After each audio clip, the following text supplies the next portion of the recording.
प्रधानमंत्री जी को कैमरे का एंगल नहीं, दिल का एंगल बदलना पड़ेगा. പ്രധാനമന്ത്രി ക്യാമറയുടെ ആംഗിൾ മാറ്റിയിട്ട് കാര്യമില്ല, ഹൃദയത്തിന്റെ ആംഗിളാണ് മാറ്റേണ്ടത്. देश के युवाओं पर पैलेट गन्स और AK-47 चलवाने की क्या आवश्यकता थी? യുവാക്കൾക്ക് നേരെ പെല്ലറ്റ് തോക്കുകളും AK-47 ഉപയോഗിക്കേണ്ട ആവശ്യം എന്തായിരുന്നു? क्या वे आतंकवादी थे? അവർ ഭീകരവാദികളായിരുന്നു. किसने ऑर्डर दिया पैलेट गन्स चलाने के लिए? जवाब दीजिए, जवाब दीजिए. कांग्रेस बोल रही है, जवाब मांग रही है, जवाब दीजिए. പെല്ലറ്റ് ഉപയോഗിക്കാൻ ആരാണ് ഉത്തരവ് നൽകിയത്? ഉത്തരം പറയൂ. और एक गौमूत्र के विशेषज्ञ भी हैं. ഈ പുതിയ കമ്മിറ്റിയിൽ ഒരു ഗോമൂത്ര വിദഗ്ധനുമുണ്ട്. इन्हें शिक्षा के बारे में क्या पता जी? അയാൾക്ക് വിദ്യാഭ്യാസത്തെ കുറിച്ച് എന്തറിയാം? आप आज मेरे से नाराज हो रहे हैं? बस मुस्कुरा लीजिए. പ്രിയങ്കയുടെ ചോദ്യങ്ങൾ കേന്ദ്ര സർക്കാരിന്റെ നെഞ്ചിൽ തറയ്ക്കുന്നതായിരുന്നു. അതുകൊണ്ട് തന്നെ BJP പക്ഷം, കേന്ദ്ര സർക്കാർ പക്ഷം പലപ്പോഴും അസ്വസ്ഥരായി. ഒരേ സമയം ചിന്തിപ്പിക്കുന്നതും ചിരിപ്പിക്കുന്നതുമായിരുന്നു പ്രിയങ്കയുടെ ലോക്സഭയിലെ പ്രസംഗം. ചോദ്യപേപ്പർ ചോർച്ച തടയുന്നതുമായി ബന്ധപ്പെട്ട് പബ്ലിക് എക്സാമിനേഷൻസ് ഭേദഗതി ബിൽ ചർച്ചയിലെ പ്രിയങ്ക ഗാന്ധിയുടെ പ്രസംഗത്തിന്റെ പ്രസക്ത ഭാഗങ്ങൾ മലയാളത്തിലാക്കി പറയാനാണ് ഈ വീഡിയോയുമായി വന്നത്. कुछ दिनों पहले हम राम मनोहर लोहिया अस्पताल गए थे. पुलिस लाठीचार्ज में घायल दिल्ली की उस छात्र की स्थिति जानने के लिए जो ICU में अपनी जिंदगी की सबसे बड़ी लड़ाई लड़ रही है. കുറച്ച് ദിവസങ്ങൾക്ക് മുമ്പ് ഞങ്ങൾ രാം മനോഹർ ലോഹ്യ ആശുപത്രിയിൽ പോയിരുന്നു. പോലീസിന്റെ ലാത്തി ചാർജിൽ പരിക്കേറ്റ് ICUയിൽ കഴിയുന്ന വിദ്യാർത്ഥിയുടെ അവസ്ഥ അറിയാൻ വേണ്ടിയാണ് പോയത്. ഞങ്ങൾ എത്തുന്നതിന് മുമ്പ് അവിടെ ആരോഗ്യമന്ത്രി JP നദ്ദ വന്നിരുന്നു. അദ്ദേഹത്തിന് തൊട്ടു മുമ്പ് മറ്റ് പല നേതാക്കളും അവിടെ വന്നിരുന്നു. നേതാക്കളുടെ ഈ വരവും പോക്കും കാരണം ആ പെൺകുട്ടിയുടെ അമ്മ വളരെയധികം ദേഷ്യത്തിലായിരുന്നു. അവർ വിറയ്ക്കുന്ന കൈകൾ കൂപ്പി ഞങ്ങളോട് പറഞ്ഞു, നന്ദി, നിങ്ങൾ വന്നു, ശരിയാണ്, പക്ഷേ എനിക്ക് ആരോടും സംസാരിക്കേണ്ടതില്ല. मगर मुझे किसी से नहीं मिलना, मुझे किसी से बात नहीं करनी. महोदय, उस माँ की पीड़ा से उसका पूरा शरीर कांप रहा था, लेकिन उसने दृढ़ आवाज में कहा, सुबह से बड़े बड़े लोग यहाँ आ रहे हैं, एक के बाद एक वीडियो बना रहे हैं. वह भी आए जिन्होंने मेरी बेटी का ये हाल किया है. എനിക്ക് ആരെയും കാണേണ്ട, രാവിലെ മുതൽ വലിയ വലിയ ആളുകളാണ് ഇവിടെ വരുന്നത്. ഓരോരുത്തരായി വന്ന് വീഡിയോ ചിത്രീകരിക്കുന്നു. എൻ്റെ മകളെ ഈ അവസ്ഥയിലാക്കിയവരും ഇവിടെ വന്നിട്ടുണ്ട്. എന്തിനു വേണ്ടി? അവർ ഞങ്ങളോട് ചോദിച്ചു. लेकिन उसे कुछ भी हो जाए तो मैं उसके लिए अपने आप लड़ूंगी. मुझे किसी की मदद नहीं चाहिए, मैं अकेले लड़ लूंगी. എൻ്റെ മകൾ ഇരയാക്കപ്പെട്ട് കഴിഞ്ഞു, പക്ഷെ ഇനി അവൾക്ക് എന്ത് സംഭവിച്ചാലും ഞാൻ അവൾക്ക് വേണ്ടി ഒറ്റയ്ക്ക് പോരാടും. എനിക്ക് ആരുടെയും സഹായം വേണ്ട, ഞാൻ ഒറ്റയ്ക്ക് പോരാടിക്കൊള്ളാം. ആ അമ്മയുടെ കരച്ചിൽ എന്നെ നാണിപ്പിച്ചു. कि क्या जरूरत थी एक मासूम बच्ची पर इस तरह दमन करने की? क्या जरूरत थी उन छात्रों पर आंसू गैस चलवाने की, उन पर लाठियां बरसाने की, उन पर वाटर कैनन्स चलवाने की? क्या जरूरत थी उन नौजवान लड़कियों को जलील करते हुए उनके कपड़े फाड़ने की, उनको बेरहमी से गंदी तरह पिटवाने की? ഒരു പാവം പെൺകുട്ടിയോട് ഇത്രയും ക്രൂരത കാട്ടേണ്ട എന്താവശ്യമായിരുന്നു ഉണ്ടായിരുന്നത്? കണ്ണീർ വാതകം പ്രയോഗിക്കേണ്ട ആവശ്യം എന്തായിരുന്നു? അവരുടെ മേൽ ലാത്തി വീശിയതും ജലപീരങ്കി പ്രയോഗിച്ചതും എന്തിനായിരുന്നു? യുവതികളെ അപമാനിച്ച് അവരുടെ വസ്ത്രങ്ങൾ കീറി അവരെ ക്രൂരമായി മർദ്ദിക്കേണ്ട എന്താവശ്യമായിരുന്നു? देश के युवाओं पर पैलेट गन्स और AK-47 चलवाने की क्या आवश्यकता थी? क्या वे आतंकवादी थे? क्या आतंकवादी हैं? യുവാക്കൾക്ക് നേരെ പെല്ലറ്റ് തോക്കുകളും AK-47 പ്രയോഗിക്കേണ്ട ആവശ്യം എന്തായിരുന്നു? പ്രിയങ്ക ഇത്രയും പറഞ്ഞതോടെ ഭരണപക്ഷത്ത് നിന്ന് ബഹളം ഉയർന്നു. ഇതോടെ പ്രിയങ്കയുടെ സ്വരം മാറി.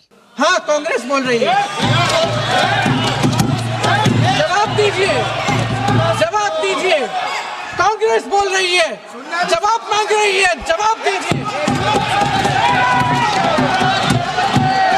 അതെ, കോൺഗ്രസ് ആണ് സംസാരിക്കുന്നത്.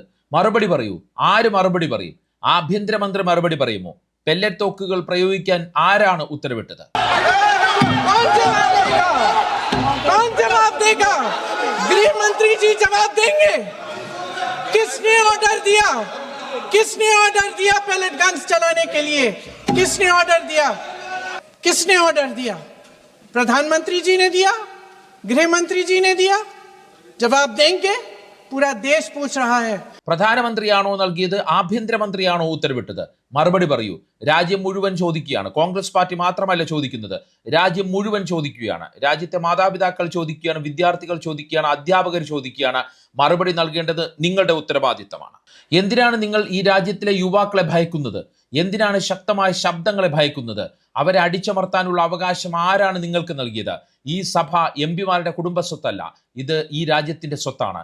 നമ്മളെല്ലാവരും രാജ്യത്തിലെ ജനങ്ങളുടെ, യുവാക്കളുടെ, മുതിർന്നവരുടെ, എല്ലാ മതവിശ്വാസികളുടെയും എല്ലാ വിഭാഗങ്ങളിലും പെട്ടവരുടെയും സേവകരാണ്. അധികാരം നമുക്ക് തന്നത് അവരാണ്. രാജ്യത്തിന്റെ ഭരണഘടന പരമോന്നതമാണ്. രാജ്യത്തിന്റെ ജനാധിപത്യം സർവോപരിയാണ്. അതിനെ തകർക്കുന്നത് പാപമാണ്. കോടിക്കണക്കിന് ജനങ്ങൾ നമ്മളോട് ഒരേ ഒരു കാര്യമാണ് ആവശ്യപ്പെടുന്നത്, ഉത്തരവാദിത്തം. ഇംഗ്ലീഷിൽ അതിനെ അക്കൗണ്ടബിലിറ്റി എന്ന് പറയും. पिछले दिनों हजारों बच्चे सड़क पर उतरे, उन्होंने अपनी पीड़ा व्यक्त की। गांधी जी के दिखाए हुए रास्ते पर अहिंसा और सत्य को अपने दिलों में रखते हुए गाते मुस्कुराते हुए शांतिपूर्वक प्रदर्शन किया। കഴിഞ്ഞ ദിവസങ്ങളിൽ ആയിരക്കണക്കിന് കുട്ടികളാണ് തെരുവിലിറങ്ങിയത്. ഗാന്ധിജി കാണിച്ചു തന്ന പാതയിലൂടെ പാട്ടുപാടി പുഞ്ചിരിച്ചുകൊണ്ട് അവർ സമാധാനപരമായി പ്രതിഷേധിച്ചു. അമ്മമാർ ആഭരണങ്ങൾ വിറ്റും അച്ഛന്മാർ ഭൂമി പണയം വെച്ചും അവരുടെ കുട്ടികളുടെ സ്വപ്നത്തിനായി പണം ചെലവഴിക്കുന്നു. എന്നാൽ ഇപ്പോൾ ഈ രാജ്യത്ത് അധ്വാനത്തെക്കാൾ കൂടുതൽ അഴിമതിക്കാണ് വിലയെന്നും മെറിറ്റിനേക്കാൾ കൂടുതൽ പണത്തിനാണ് വിലയെന്നും ആ കുട്ടികൾക്ക് തോന്നി തുടങ്ങിയിരിക്കുന്നു. അപ്പോൾ തോൽക്കുന്നത് ഒരു വിദ്യാർത്ഥി മാത്രമല്ല, അവരുടെ പ്രതീക്ഷകളാണ്. उनकी मांगे क्या थी कि पेपर लीक करके उनके साथ जो बार बार अन्याय किया जा रहा है उस पर कार्रवाई की जाए। സമരത്തിനെത്തിയ കുട്ടികളുടെ ആവശ്യം എന്തായിരുന്നു? ചോദ്യങ്ങൾ ചോർത്തി തങ്ങളോട് തുടർച്ചയായി ചെയ്യുന്ന അനാചാരത്തിനെതിരെ നടപടിയെടുക്കണം. ഏത് മന്ത്രിയുടെ കാലത്താണോ ഇതെല്ലാം സംഭവിച്ചത് ആ മന്ത്രി രാജിവെക്കണം. തങ്ങളോട് ക്രൂരത കാട്ടിയവർക്കെതിരെ നടപടിയെടുക്കുകയും അവരോട് മാപ്പ് ചോദിക്കുകയും വേണം. ഇത്ര മാത്രമായിരുന്നു അവരുടെ ആവശ്യം. നമ്മുടെ വിദ്യാഭ്യാസ സമ്പ്രദായത്തിൽ കുറച്ചു കാലമായി വളരെ പോരായ്മകളുണ്ട്. സമ്മർദ്ദം കാരണം നൂറുകണക്കിന് കുട്ടികളാണ് ആത്മഹത്യ ചെയ്തത്. അതിനേക്കാൾ കൂടുതൽ കുട്ടികൾ വിഷാദ രോഗത്തിലേക്ക് കൂപ്പുകുത്തി. വിദ്യാഭ്യാസ മേഖലയെ RSS പ്രചാരകരെ കുത്തിനിറച്ച് പൊള്ളയാക്കി മാറ്റിയിരിക്കുകയാണ്. രാജ്യത്തിന്റെ ആകെ ബജറ്റിൽ വിദ്യാഭ്യാസ ബജറ്റിന്റെ വിഹിതം ഓരോ വർഷവും കൂട്ടുന്നതിന് പകരം കുറച്ചുകൊണ്ടുവരികയാണ്. 1.4 लाख करोड़ रुपया हमारा पूरा एजुकेशन बजट और 16 लाख करोड़ रुपए जो मौजूदा सरकार ने बड़े उद्योगपतियों के लोन माफ किए हैं। सोचिए 1.4 ലക്ഷം കോടി രൂപയാണ് ആകെ വിദ്യാഭ്യാസ ബജറ്റ്. എന്നാൽ വൻകിട വ്യവസായികളുടെ 16 ലക്ഷം കോടി രൂപയുടെ വായ്പകളാണ് സർക്കാർ എഴുതി തള്ളിയത്. ഈ സർക്കാരിന്റെ മുൻഗണനകൾ എന്താണെന്ന് നിങ്ങൾ ചിന്തിച്ചു നോക്കൂ. उस छात्रा की मां का विश्वास पूरे सिस्टम से हट गया है, उसी तरह देश के युवाओं का भरोसा इस पूरे सिस्टम से टूट चुका है. ആ പെൺകുട്ടിയുടെ അമ്മയ്ക്ക് ഈ സിസ്റ്റത്തിലുള്ള വിശ്വാസം എങ്ങനെയാണോ നഷ്ടപ്പെട്ടത്, അതുപോലെ രാജ്യത്തെ യുവാക്കളുടെ വിശ്വാസവും ഈ മുഴുവൻ സിസ്റ്റത്തിൽ നിന്ന് നഷ്ടപ്പെട്ടു കഴിഞ്ഞു. ഖേദകരമായ കാര്യം എന്തെന്നാൽ ഇത്രയൊക്കെ സംഭവിച്ചിട്ടും പ്രധാനമന്ത്രിക്കും കൂട്ടാളികൾക്കും ഈ യാഥാർത്ഥ്യം മനസ്സിലാക്കാൻ സാധിക്കുന്നില്ല എന്നാണ്. PR പരിപാടിയിലൂടെയും പുതിയ നറേറ്റീവ് ഉണ്ടാക്കിയും പ്രിയപ്പെട്ട മീഡിയകളുടെ സഹായത്തോടെയും വീണ്ടും തോണി കരക്കടിപ്പിക്കാമെന്നാണ് അവർ ഇപ്പോഴും വിചാരിക്കുന്നത്. शिक्षा मंत्री जी ने शर्मनाक परिस्थितियों में अपना इस्तीफा दिया और कल यहीं मकर द्वार पर मेरे सत्ता पक्ष के सांसदों ने जिंदाबाद के नारे चिल्लाते हुए उनका संसद में ऐसे स्वागत किया जैसे मानो कोई सुपरस्टार पहुंच गए हैं. വിദ്യാഭ്യാസ മന്ത്രി നാണം കെട്ട സാഹചര്യത്തിൽ രാജിവെച്ചു. പക്ഷേ ഭരണപക്ഷത്തെ സഹപ്രവർത്തകർ സിന്ദാബാദ് വിളികൾ മുഴക്കിക്കൊണ്ട് സൂപ്പർ സ്റ്റാർ വരുന്നത് പോലെയാണ് പാർലമെന്റിലേക്ക് അദ്ദേഹത്തെ സ്വീകരിച്ചത്. വൈരുദ്ധ്യം നോക്കൂ. आपकी सरकार ने देश के करोड़ों छात्रों को क्या संदेश दिया? आपको किस बात का गौरव है, किस बात का अभिमान है? ये कौन सा अहंकार है? നിങ്ങളുടെ സർക്കാർ രാജ്യത്തിന്റെ കോടിക്കണക്കിന് വിദ്യാർത്ഥികൾക്ക് എന്ത് സന്ദേശമാണ് നൽകിയത്? എന്തിനാണ് ഇത്ര അഹങ്കാരം? കണ്ണുകളിൽ കുറ്റബോധം കാണേണ്ടതിന് പകരം നാണമില്ലായ്മയും സ്വീകരണത്തിന്റെ മേളങ്ങളുമാണ് നടക്കുന്നത്. ഒരു വശത്ത് വിലാപവും ദുഃഖവുമാണ്, ഇവിടെ നിങ്ങൾ പൂമാലകൾ അണിയിക്കുന്നു. നിങ്ങളെ എങ്ങനെയാണ് ആളുകൾ വിശ്വസിക്കുക? एक ऐसे व्यक्ति को इस पद पर आसीन किया जिसने एक गर्भवती महिला के बलात्कारियों की रिहाई पर अपनी सहमति व्यक्त की, खुशी जताई। देश की करोड़ों लड़कियों को प्रधानमंत्री जी ने क्या संदेश दिया? सर अखबारों में है।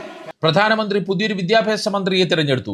ഒരു ഗർഭിണിയായ സ്ത്രീയെ ബലാത്സംഗം ചെയ്ത കുറ്റവാളികളെ മോചിപ്പിച്ചതിൽ സന്തോഷം പ്രകടിപ്പിക്കുകയും അതിനോട് യോജിക്കുകയും ചെയ്ത വ്യക്തിയെയാണ് ഈ പദവിയിൽ ഇരുത്തിയിരിക്കുന്നത്. രാജ്യത്തെ കോടിക്കണക്കിന് പെൺകുട്ടികൾക്ക് പ്രധാനമന്ത്രി ഇതിലൂടെ എന്ത് സന്ദേശമാണ് നൽകുന്നത്? പുതിയ വിദ്യാഭ്യാസ മന്ത്രിയായ പ്രഹ്ലാദ് ജോഷിയെക്കുറിച്ചുള്ള പ്രിയങ്ക ഗാന്ധിയുടെ ഈ പരാമർശത്തോടെ സഭയിൽ വലിയ ബഹളമായി. ഈ ആരോപണത്തിന് തെളിവ് വേണം എന്നതായിരുന്നു ഭരണപക്ഷത്തിന്റെ ആവശ്യം.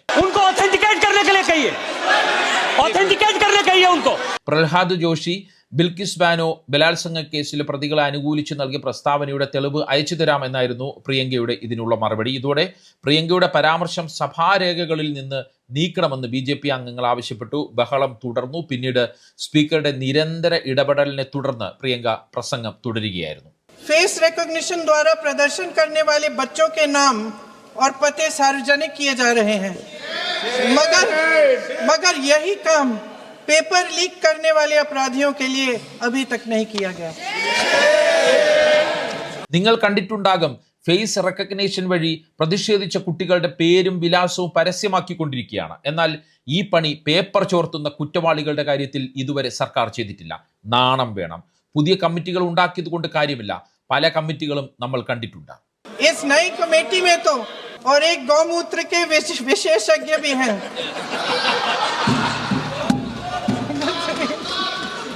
ഈ പുതിയ കമ്മിറ്റിയിലാകട്ടെ ഒരു IB മേധാവി, ഒരു IT കമ്പനി ഉടമ, ഒരു ഗോമൂത്ര വിദഗ്ധൻ എന്നിവരാണുള്ളത്. इन्हें शिक्षा के बारे में क्या पता जी? सर सच है. ഇവർക്ക് വിദ്യാഭ്യാസത്തെക്കുറിച്ച് എന്തറിയാം എന്നാണ് പ്രിയങ്ക ചോദിച്ചത്. ഇടയ്ക്ക് സ്പീക്കറെയും പ്രിയങ്ക ട്രോളി. आप आज मेरे से नाराज हो रहे हैं? एक बार मुस्कुरा लीजिए. आपने भी चुनाव लड़ा. സ്പീക്കർ, നിങ്ങൾക്കും എന്നോട് ദേഷ്യമാണോ? ഒരു തവണ ചിരിക്കൂ എന്നായിരുന്നു സ്പീക്കറോട് പ്രിയങ്കയുടെ ചിരിയോടെയുള്ള ചോദ്യം. അത് കഴിഞ്ഞാണ് മോദിയിലേക്ക് പ്രിയങ്ക റൂട്ട് മാറ്റിയത്. आप जेन जी का भरोसा वापस जीतना चाहते हैं तो नए नए एंगल से अपने फोन से नए नए वीडियो बनाने से नहीं होगा.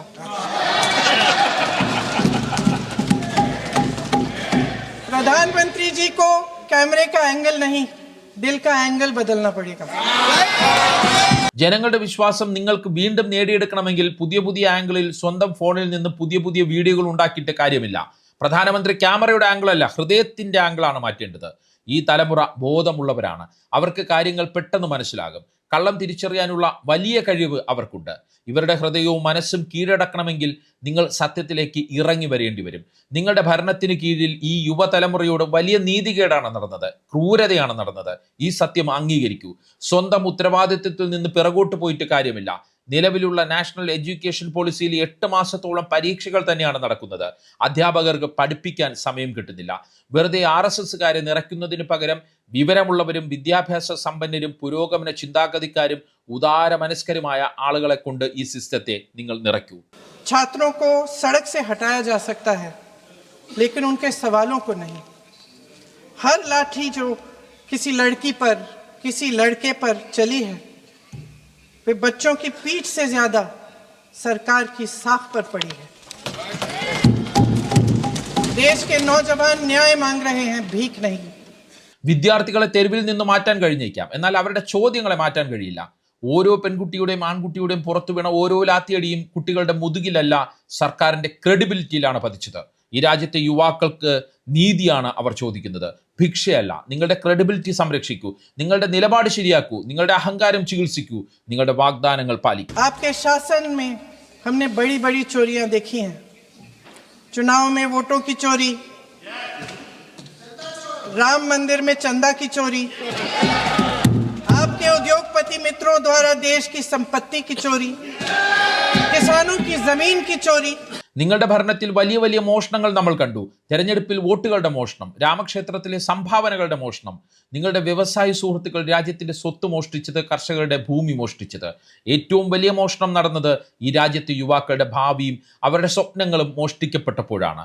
ഭാവിയുടെയും സ്വപ്നങ്ങളുടെയും മോഷണം മറ്റേതിനേക്കാളും വലുതാണ്. രാജ്യത്തെ യുവാക്കൾ നിരാശരാവുകയും അവരുടെ പ്രതീക്ഷ തകരുകയും ചെയ്താൽ അത് രാജ്യത്തിന്റെ തോൽവിയായിരിക്കും.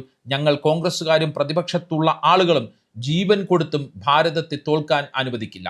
സ്പീക്കർ, ഇനിയെങ്കിലും നിങ്ങൾ ചിരിക്കൂ എന്ന് പറഞ്ഞുകൊണ്ടാണ് പ്രിയങ്ക തൻ്റെ പ്രസംഗം അവസാനിപ്പിച്ചത്.